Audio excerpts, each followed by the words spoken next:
ਜਦੋਂ ਮੈਂ ਜੀਨੀ ਨੂੰ ਸਿਆਟਲ ਵਿੱਚ ਮਿਲਿਆ ਉਸ ਵੇਲੇ ਮੇਰੇ 3 ਇਸ਼ਕ ਚੱਲ ਰਹੇ ਸਨ। ਤਿੰਨੇ ਕੁੜੀਆਂ ਪਿਆਰ ਵਿੱਚ ਡੁੱਬੀਆਂ ਹੋਈਆਂ ਸਨ।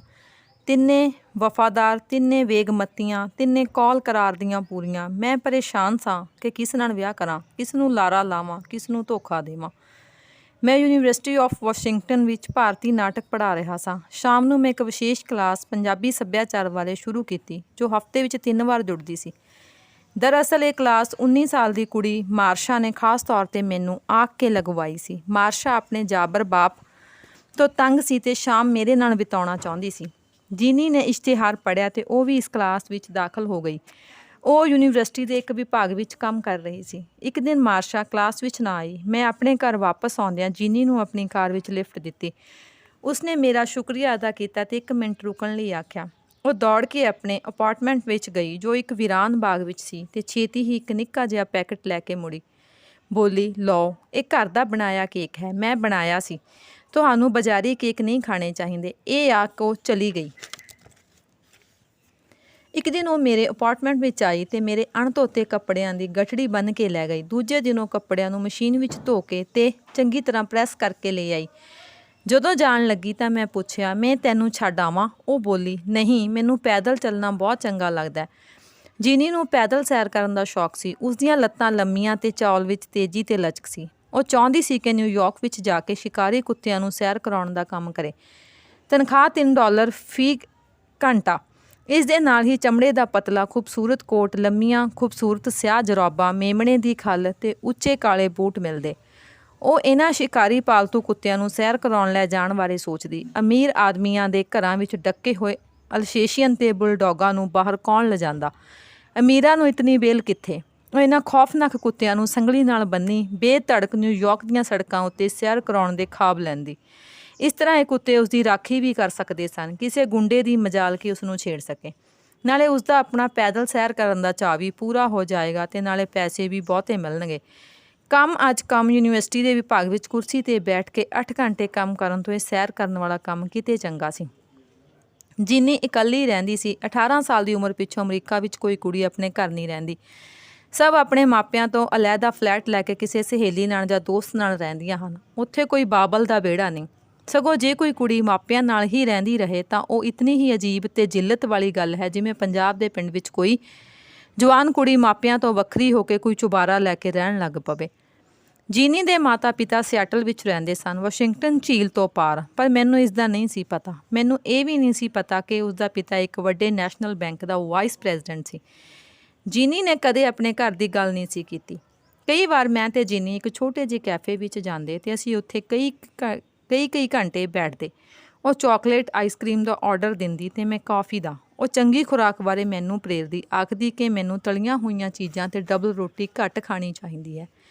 ਮੈਨੂੰ ਸਾਮਨ ਮੱਛੀ, ਰੋੜਾ ਮੀਟ, ਦੁੱਧ ਅਤੇ ਨਿੰਬੂ ਅਤੇ ਸੰਤਰੇ ਅਤੇ ਮਾਲਟੇ ਖਾਣੇ ਚਾਹੀਦੇ ਹਨ। ਪਰ ਮੈਨੂੰ ਇਹ ਚੀਜ਼ਾਂ ਬਹੁਤ ਘੱਟ ਪਸੰਦ ਸਨ। ਮੈਂ ਹਾਲੇ ਵੀ ਤੜਕੀ ਹੋਈ ਮਾਂਹ ਦੀ ਦਾਲ ਅਤੇ ਹਰੀਆਂ ਮਿਰਚਾਂ ਅਤੇ ਅਚਾਰ ਦਾ ਸ਼ੌਕੀਨ ਸਾਂ। ਮੇਰਾ ਫਲੈਟ 2 ਮੰਜ਼ਲੇ ਮਕਾਨ ਦੇ ਉੱਪਰਲੇ ਹਿੱਸੇ ਵਿੱਚ ਸੀ। ਵਧੀ ਹੋਈ ਖੁੱਲ੍ਹੀ ਬਾਲਕਨੀ ਵਿੱਚ ਹੇਠਾਂ ਦਰੱਖਤਾਂ ਅਤੇ ਘਾਹ ਨਾਲ ਸ਼ਿੰਗਾਰੀ ਢਲਵਾਨ ਸੀ। ਉਸ ਤੋਂ ਅੱਗੇ ਬਹੁਤ ਚੌੜੀ ਖੁੱਲ੍ਹੀ ਸੜਕ ਜਿਸ ਉੱਤੇ 12 ਕਾਰਾਂ ਇੱਕੋ ਵੇਲੇ ਦੌੜ ਸਕਦੀਆਂ ਸਨ। ਇਸ ਤੋਂ ਅੱਗੇ ਖੂਬਸੂਰਤ ਝੀਲ। ਮੈਨੂੰ ਹਰ ਵੇਲੇ ਤੇਜ਼ ਕਾਰਾਂ ਦੇ ਸ਼ੂਕਣ ਦੀ ਆਵਾਜ਼ ਸੁਣਦੀ, ਜਿਵੇਂ ਜੰਗਲ ਵਿੱਚ ਤੇਜ਼ ਹਵਾ ਛਾਂ-ਛਾਂ ਕਰਦੀ ਜਾ ਰਹੀ ਹੋਵੇ। ਇੱਕ ਤਰ੍ਹਾਂ ਦੀ ਲੋਰੀ ਜਿਹੀ, ਜਿਵੇਂ ਸਮੁੰਦਰ ਦੀਆਂ ਲਹਿਰਾਂ ਦਾ ਸ਼ੋਰ ਹੁੰਦਾ ਹੈ, ਨੀਂਦ ਵਿੱਚ ਭਿੱਜਿਆ ਹੋਇਆ।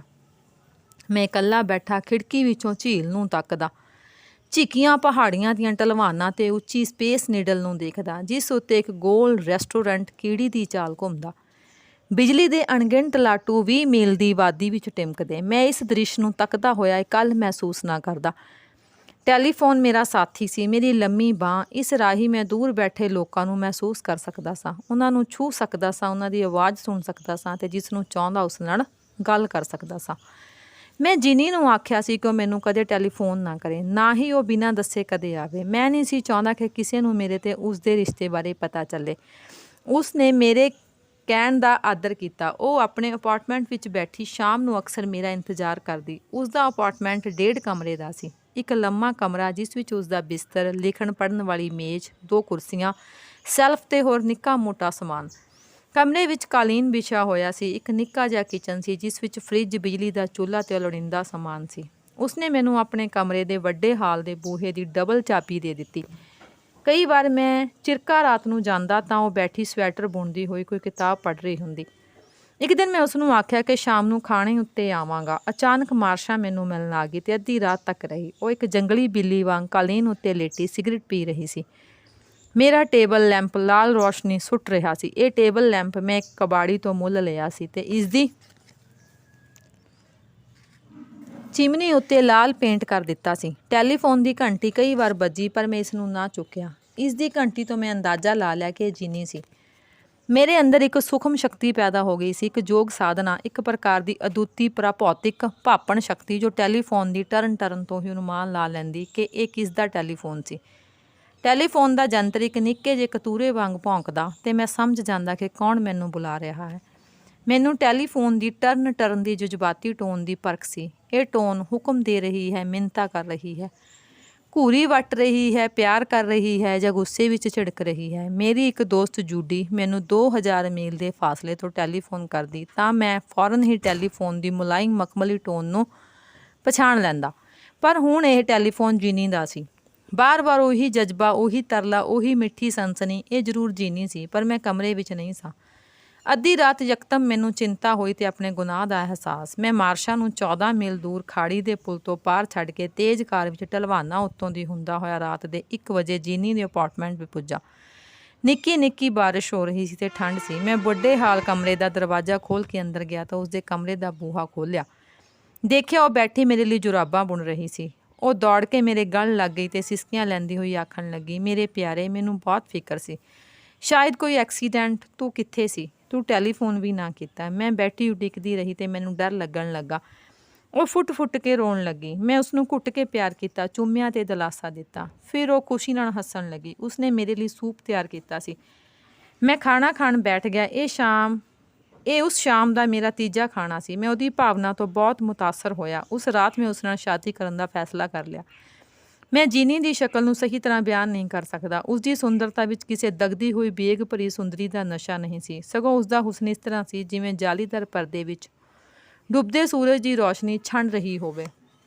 ਲੰਮੀ ਹਸੀਨ ਨਕਸ਼ਾਂ ਵਾਲੀ ਜੀਨੀ ਦੀਆਂ ਨੀਲੀਆਂ ਅੱਖਾਂ ਵਿੱਚ ਚਮਕ ਸੀ ਤੇ ਉਸਦੀਆਂ ਭਵਾਂ ਤੇ ਚਿਮਣੀਆਂ ਕੱਕੀਆਂ ਰੇਸ਼ਮੀ ਸਨ। ਉਸਦੇ ਸੁਨਹਿਰੇ ਲੰਮੇ ਵਾਲ ਆਬਸ਼ਾਰ ਵਾਂਗ ਡਿੱਗਦੇ ਸਨ।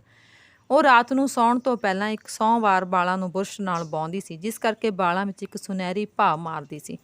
ਉਸਦਾ ਚਿਹਰਾ ਨਰਮ ਸੀ ਤੇ ਇਸ ਵਿੱਚ ਇੱਕ ਅਲੜ ਕੰਬਣੀ ਸੀ, ਬਦਲੋਟੀ ਨੂੰ ਜਿਵੇਂ ਕੁਝ ਕਿਰਨਾਂ ਛੋਹ ਗਈਆਂ ਹੋਣ। ਉਸਦੀ ਮੁਸਕਰਾਹਟ ਜਿਵੇਂ ਧੁੱਪ ਵਿੱਚ ਦੁੱਧ ਡੁੱਲਿਆ ਹੋਵੇ। ਉਹ ਨਾ ਸਿਗਰਟ ਪੀਂਦੀ ਸੀ ਨਾ ਸ਼ਰਾਬ। ਉਸਨੇ ਕਿਸੇ ਨਸ਼ੇ ਵਾਲੀ ਚੀਜ਼ ਦਾ ਨਾਂ ਵੀ ਨਹੀਂ ਸੀ ਸੁਣਿਆ। ਗਾਂਜਾ, ਸੁਲਫਾ ਜਾਂ ਚਰਸ ਜਿਹੇ ਸ਼ਬਦ ਤਾਂ ਉਸਨੂੰ ਨਹੀਂ ਸੀ ਪਤਾ। ਉਸਦੀ ਫੈਮਿਲੀ ਵਿੱਚ ਮੁੱਢਲੇ ਅੰਗਰੇਜ਼ ਵਸਨੀਕਾਂ ਦੀ ਕੱਟੜਤਾ ਦੀ ਵੀ ਲਕੀਰ ਸੀ। ਮੈਂ ਉਸਨੂੰ ਆਪਣੀਆਂ ਦੋਸਤ ਕੁੜੀਆਂ ਬਾਰੇ ਦੱਸ ਦਿੱਤਾ ਤੇ ਆਖਿਆ ਕਿ ਉਹ 3 ਮਹੀਨੇ ਉਡੀਕੇ ਤਾਂ ਜੋ ਮੈਂ ਇਹਨਾਂ ਸਾਰੀਆਂ ਤੋਂ ਮੁਕਤ ਹੋ ਸਕਾਂ। ਮੈਂ ਇਹਨਾਂ ਸਾਰੇ ਆਸ਼ਕੀ ਸੌਦਿਆਂ ਨੂੰ ਕੱਟਣਾ ਚਾਹੁੰਦਾ ਸਾਂ ਤਾਂ ਜੋ ਪੁਰਾਣੇ ਲੈਣ ਦੇਣ ਮੁਕਾ ਕੇ ਨਵੀਂ ਜ਼ਿੰਦਗੀ ਸ਼ੁਰੂ ਕਰ ਸਕਾਂ।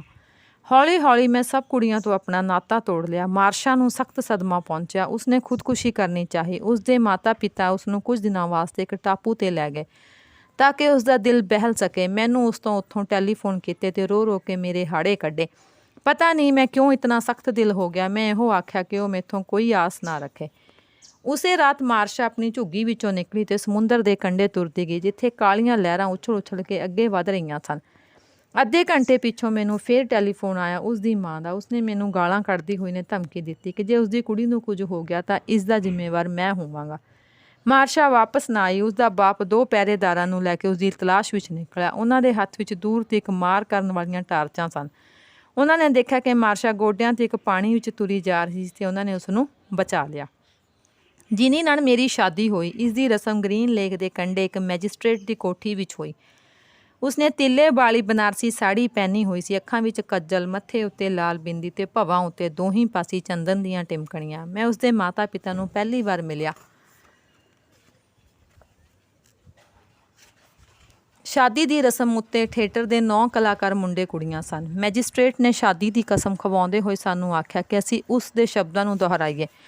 ਅਸੀਂ ਦੋਹਾਂ ਨੇ ਗੰਭੀਰ ਸ਼ਬਦ ਦੁਹਰਾਏ। ਅਸੀਂ ਇਕੱਠੇ ਰਹਿਣ ਦਾ ਪ੍ਰਣ ਕਰਦੇ ਹਾਂ। ਸਿਰਫ ਮੌਤ ਹੀ ਸਾਨੂੰ ਜੁਦਾ ਕਰ ਸਕਦੀ ਹੈ। ਮੈਂ ਜੇਬ ਵਿੱਚੋਂ ਸੋਨੇ ਦੀ ਮੁੰਦਰੀ ਕੱਢੀ ਤੇ ਉਸਦੇ ਖੱਬੇ ਹੱਥ ਦੀ ਦੂਜੀ ਉਂਗਲ ਵਿੱਚ ਪਾ ਦਿੱਤੀ। ਉਸਨੇ ਆਪਣਾ ਚਿਹਰਾ ਮੇਰੇ ਨੇੜੇ ਕੀਤਾ ਤਾਂ ਕਿ ਮੈਂ ਸ਼ਾਦੀ ਦੀ ਸ਼ਗਨਾਂ ਭਰੀ ਚੁੰਮਣ ਉਸਨੂੰ ਦੇ ਦੇਵਾਂ। ਮੈਨੂੰ ਇਸ ਰਸਮ ਦਾ ਨਹੀਂ ਸੀ ਪਤਾ। ਉਸਦੀਆਂ ਸਹੇਲੀਆਂ ਨੇ ਪੋਲੇ ਜਿਹੇ ਆਖਿਆ, ਹੁਣ ਚੁੰਮਣ ਚੁੰਮ, ਤੇ ਮੈਂ ਉਸਦੇ ਹੋਠਾਂ ਨੂੰ ਚੁੰਮਣ ਦਿੱਤਾ। ਸ਼ਾਦੀ ਦੀ ਮੋਹਰ ਜਿੰਨੀ ਸੁੰਗੜ ਸੀ ਤੇ ਕਿਫਾਇਤ ਕਰਨ ਵਾਲੀ, ਉਹ ਮਹਿੰਗੇ ਕੱਪੜੇ ਖਰੀਦਣ ਜਾਂ ਮਹਿੰਗੇ ਰੈਸਤੋਰਾਂ ਵਿੱਚ ਖਾਣਾ ਖਾਣ ਤੋਂ ਸੰਕੋਚ ਕਰਦੀ। ਉਸਨੇ ਉਹਨਾਂ ਖਾਣਿਆਂ ਦੇ ਨਾਂ ਨੋਟ ਕਰ ਲਏ ਤੇ ਉਹਨਾਂ ਨੂੰ ਬਣਾਉਣ ਦੀ ਜਾਂਚ ਸਿੱਖ ਲਈ ਜੋ ਮੈਨੂੰ ਪਸੰਦ ਸਨ। ਚੀਨੀ ਖਾਣਿਆਂ ਵਿੱਚੋਂ ਮੈਨੂੰ ਖੱਟੇ ਮਿੱਠੇ ਕੇਕੜੇ ਬਹੁਤ ਪਸੰਦ ਸਨ। ਉਸਨੇ ਇਹ ਵੀ ਨੋਟ ਕਰ ਲਿਆ ਮੈਂ 2 ਸਾਲਾਂ ਵਿੱਚ ਸਿਰਫ $300 ਬਚਾ ਸਕਿਆ ਸੀ। ਹੁਣ ਜੀਨੀ ਵੀ ਮਿਹਨਤ ਕਰਨ ਲੱਗੀ। ਉਸਨੇ ਇੱਕ ਹਸਪਤਾਲ ਵਿੱਚ ਮੁਰਦਿਆਂ ਦੀਆਂ ਲਿਸਟਾਂ ਤਿਆਰ ਕਰਨ ਦਾ ਕੰਮ ਲੈ ਲਿਆ, ਕਿਉਂਕਿ ਇਸ ਨਾਖੁਸ਼ਗਵਾਰ ਕੰਮ ਦਾ ਰੇਟ ਚੌਖਾ ਸੀ। ਅਮਰੀਕਾ ਵਿੱਚ ਜੇ ਤੁਸੀਂ ਕਿਸੇ ਥੀਏਟਰ ਵਿੱਚ ਟਾਈਪਿੰਗ ਦਾ ਕੰਮ ਕਰੋ ਤਾਂ ਮਿਹਨਤਾਨਾ $2 ਫੀ ਘੰਟਾ, ਜੇ ਕਿਸੇ ਵਪਾਰ ਘਰ ਜਾਂ ਬੈਂਕ ਵਿੱਚ ਟਾਈਪ ਕਰੋ ਤਾਂ $3 ਫੀ ਘੰਟਾ, ਤੇ ਮੁਰਦਿਆਂ ਦੀਆਂ ਲਿਸਟਾਂ ਟਾਈਪ ਕਰਨ ਦਾ $4 ਫੀ ਘੰਟਾ ਸੀ। ਅਸੀਂ 6 ਮਹੀਨਿਆਂ ਵਿੱਚ ਹੀ $8000 ਬਚਾ ਲਿਆ। ਜੀਨੀ ਦੇ ਵੱਡੇ ਮੁਆਮਲੇ ਤੇ ਵੱਡੇ ਫੈਸਲੇ ਮੇਰੇ ਉੱਤੇ ਛੱਡ ਦਿੰਦੀ, ਪਰ ਨਿੱਕੀਆਂ ਗੱਲਾਂ ਵਿੱਚ ਸਾਡੇ ਸੁਭਾਅ ਕਈ ਵਾਰ ਟਕਰਾ ਜਾਂਦੇ ਤੇ ਨਿੱਕਾ ਮਤਭੇਦ ਹੋ ਜਾਂਦਾ। ਸ਼ਾਦੀ ਦੀ ਅੰਗੂਠੀ ਖਰੀਦਣ ਲੱਗਿਆ ਮੈਂ ਇਸ ਗੱਲ ਉੱਤੇ ਜ਼ੋਰ ਦਿੰਦਾ ਸਾਂ ਕਿ ਉਹ ਵੱਡੇ ਨਗ ਵਾਲੀ ਅੰਗੂਠੀ ਲਵੇ, ਵੱਡਾ ਨਗੀਨਾ ਜਾਂ ਜੁਮਰਦ, ਪਰ ਉਸਨੇ ਇੱਕ ਨਿੱਕਾ ਜਿਹਾ ਪੁਖਰਾਜ ਚੁਣਿਆ। ਉਸਨੂੰ ਸੋਨੇ ਦੀਆਂ ਬਰੀਕ ਵਾਲੀਆਂ ਪਸੰਦ ਸਨ, ਜਾਲੀਦਾਰ ਪਰਦੇ, ਕਰੋਸ਼ੀਏ ਦਾ ਕੰਮ ਤੇ ਬਰੀਕ ਕਢਾਈ। ਉਸਨੂੰ ਭੜਕੀਲੀ ਨੁਮਾਇਸ਼ ਪਸੰਦ ਨਹੀਂ ਸੀ। ਇੱਕ ਵਾਰ ਅਸੀਂ 3rd ਐਵੀਨਿਊ ਬੋ-ਮਾਰਸ਼ ਤੋਂ ਵੱਡੇ ਸਟੋਰ ਤੋਂ ਪੁੱਲ ਓਵਰ ਖਰੀਦਣ ਗਏ।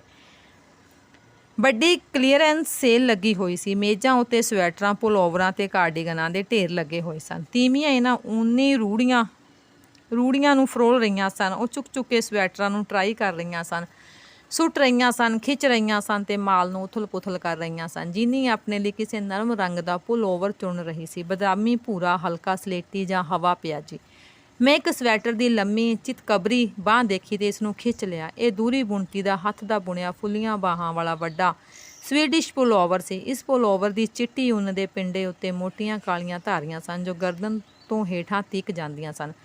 ਮੇਰੇ ਜਿੱਦ ਕਰਨ ਉੱਤੇ ਉਸਨੇ ਇਹ ਪੁੱਲ ਓਵਰ ਟਰਾਈ ਕੀਤਾ।